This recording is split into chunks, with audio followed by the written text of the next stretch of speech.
kita buktikan, kita telanjangi kau di pengadilan. Kalau sampai ke pengadilan, jangan mau kita diinjak-injak oleh dinasti Jokowi ini. Memang mereka siapa? Dia siapa? Sedih. Yang paling menyedihkan adalah kalau apapun yang terjadi, skenario terburuk pada kami, tetapi tidak ada yang melanjutkan perjuangan ini. Berarti negara kita layak untuk dilabel menjadi bangsa pengecut. Takut sih dengan Joko Widodo dan dinastinya. Padahal kita baru merayakan 10 November kemarin, memperingati, menghayati nilai-nilai pengorbanan yang luar biasa dari para pahlawan kita. Ayo semua anak-anak bangsa dari muda sampai tua, ya. Oke, pertama, pernyataan saya pertama adalah hanya ada dua kemungkinan. Saya tambahin dari pernyataan Bang Said Didu. Hanya Bang Said Didu atau Bang Geis ya. Hanya ada dua kemungkinan orang yang lupa wajah dan nama dari dosen pembimbing skripsinya. Yang pertama orang gila, yang kedua adalah penipu. Bagi mereka yang pernah kuliah, jangankan wajah, nama itu selalu dikenal. Karena tanpa nama pembimbing, karena tanpa dosen pembimbing skripsi, seseorang tidak akan pernah menyelesaikan kuliahnya. Jadi kita bisa menyimpulkan Joko Widodo tahun 2017 menyatakan Pak Kasmujo, meskipun tidak eksplisit, Pak Kasmujo adalah dosen pembimbing skripsinya. 8 tahun kemudian dikoreksi menjadi hanya dosen pembimbing akademik, lalu dikoreksi lagi menjadi dosen pembimbing saja. Coba bayangkan, dari situ saja kalau kita back to square one, kembali ke nol, mereka-mereka di Indonesia ini jutaan yang sudah pernah skripsi, lulus sarjana. Dari 2017 dikoreksi 2025, sudah confirm dia itu tidak pernah meluluskan sarjana dari UGM. Yang kedua,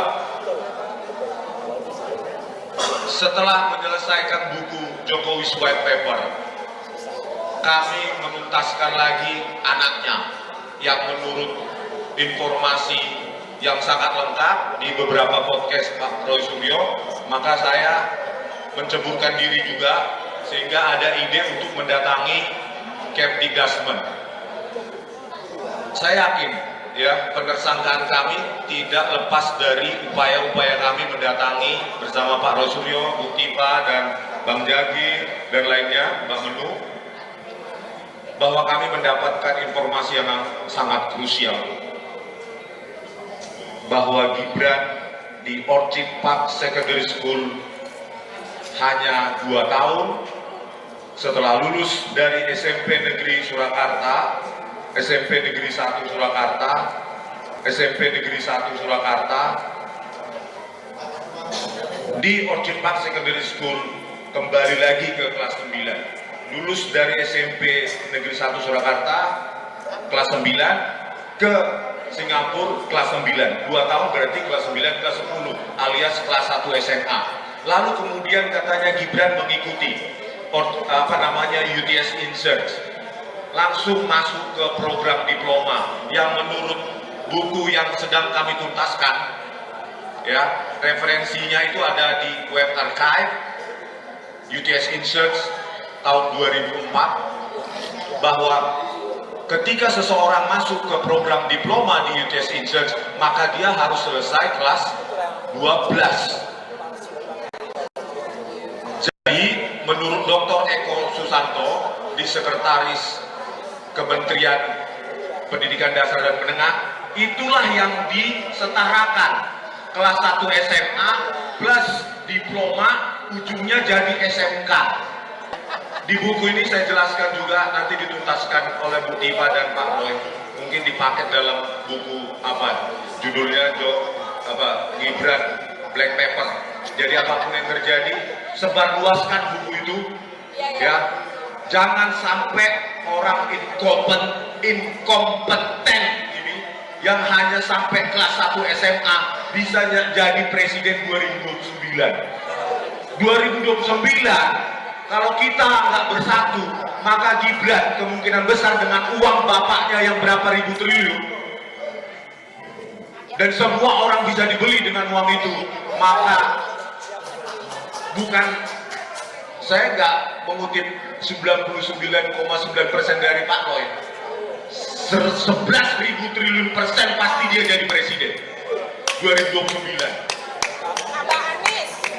Oleh karena itu, sebelum apapun skenario terburuk hari Kamis, entah minggu depan atau 2 minggu lagi, ayo Pak Rosuryo, Bu Tipa, kita selesaikan ini. Ini menjadi tonggak sejarah. Kami menolak dinasti kotor yang memanfaatkan lembaga-lembaga negara untuk kepentingan ambisinya, keluarganya, seperti KPU, Mahkamah Konstitusi, dan terakhir yang kita ungkap adalah Ditjen Dikdasmen. Pendidikan. Besok hari Kamis kami dituduh mengedit, memanipulasi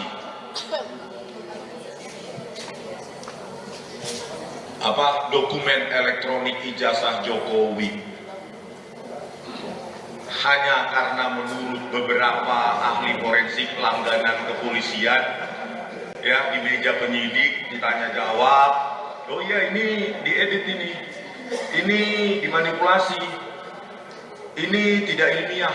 Halo, siapa kalian menyatakan kami tidak ilmiah? Berani nggak tampil ke depan? Ayo kita debat terbuka, ilmiah. Berani nggak ahli forensik tersebut yang mengatakan kami tidak ilmiah? Berani nggak? Mereka katanya 3 orang ahli IT. Ayo tampil ke depan, kita buktikan kau atau kami yang tidak ilmiah. Secara etika itu tidak benar. Kalau Anda itu ilmuwan, menyatakan orang lain, menuduh orang lain tidak ilmiah, itu bukan di meja pendidikan. Kau bentuk juga, tulis juga buku ini seperti ini, Jokowi White Paper itu, bantah secara ilmiah. Jangan cuma beraninya di meja penyidikan, yang penyidiknya nggak tahu apa-apa. Jangan yang ahli nanti jaringan, misalnya ada satu orang yang sering jawab, ahli jaringan, ya, jaringan komputer, dia nggak pernah belajar image processing, tiba-tiba, oh itu punyanya Rismon nggak ilmiah, nulis paper aja nggak pernah tentang itu. Nanti kita buktikan, kita telanjangi kau di pengadilan, kalau sampai ke pengadilan. Bagaimana mungkin kepolisian di Republik Indonesia ini bisa menentukan sesuatu ilmiah atau tidak ilmiah?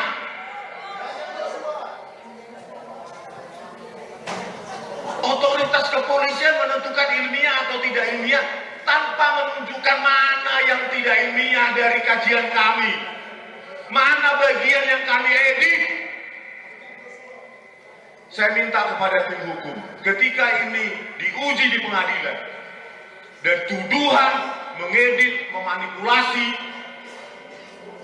dokumen ijazah Jokowi dengan cara tidak ilmiah ini tidak terbukti, ayo kita tuntut Polda Metro Jaya atau Polri sebesar 126 triliun rupiah 1 tahun anggaran kepolisian. Jangan main-main kalian mendukung kami. Hanya karena kalian punya kuasa untuk menangkap dan Setuju. Atau setidaknya berani nggak menampilkan siapa itu ahli kalian yang mengatakan ini tidak ilmiah? Berani nggak? Ilmiah itu terbuka, bisa diuji oleh orang lain, bukan di ruang penyidikan, di depan penyidik yang nggak tahu apa-apa bidang ini. Kalau mengubah, ya, itu dilakukan laboratorium komputer forensik Polri, otaknya Tito Karnavian, Krisnamurti, Muhammad Walazar itu mengubah pakai software gratisan, video tajam jadi video kabur. Itulah mereka tangkap. Kalau kami, sopirnya bisa diuji, bahkan source code-nya saya kasih pada saat penyidikan, source code-nya, kode sumbernya. Itu namanya bukan mengubah, itu menganalisis dengan algoritma image processing, algoritma pemrosesan citra digital yang ilmunya sudah ada sejak tahun 60-an. Itu algoritma isinya. Tapi bagaimana saya menerangkan itu kepada penyidik yang nggak tahu apa-apa di bidang itu? Bayangkan tantangan beratnya. Mereka hanya mencari-cari slip tongue, keseleo lidah, supaya itulah nanti dibawa sebagai bahan ke ahli bahasa. Itu aja mereka cari-cari bagaimana respon ini supaya salah, keseleo lidahnya, baru bawa ke ahli bahasa forensik segala macam. Oh ya benar dia bla bla bla bla bla.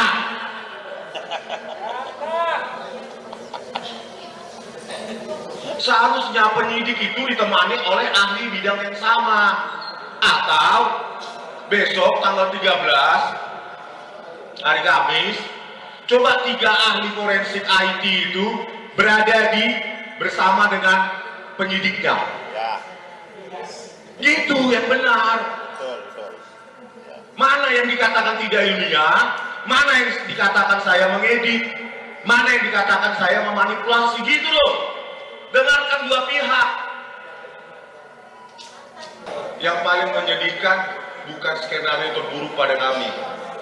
Yang paling menyedihkan adalah kalau perjuangan ini mati dan kami hanya dilupakan secara sia-sia. Entah di mana kami saat itu berada. Oke, terima kasih. Lanjutkan perjuangan. Merdeka. Download Tribun X sekarang. Menghadirkan lokal menjadi Indonesia.